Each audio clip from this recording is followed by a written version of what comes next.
Welcome to Not Milk Never Milk. Subscribe if you're lactose intolerant. Open iMovie on your iPhone and tap Create Project to begin editing. Choose Movie to assemble clips on a timeline with precise trimming.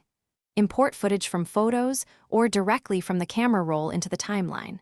Tap a clip to reveal yellow trimming handles and split or trim using simple gestures. Use the Undo button if you make a mistake and want to revert quickly. Name your project so you can find it later in the project's browser. Tap a clip and use the yellow handles to trim precisely to the frame. Split a clip by positioning the playhead and choosing Split to remove unwanted parts. Add background music from the built-in soundtracks or your music library for a polished feel. Adjust clip volume, fade, and detach audio to edit sound independently.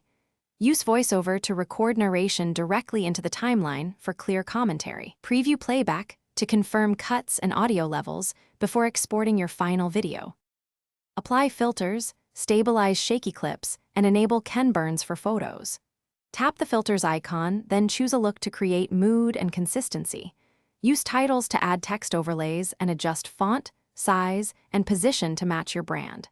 Add transitions between clips by tapping the transition icon and picking duration in seconds. Export using Share, select resolution like 1080p or 4K, then save to Photos or upload to social platforms directly from your iPhone. Thanks for watching. If this was helpful, leave a like and consider subscribing. See you next time.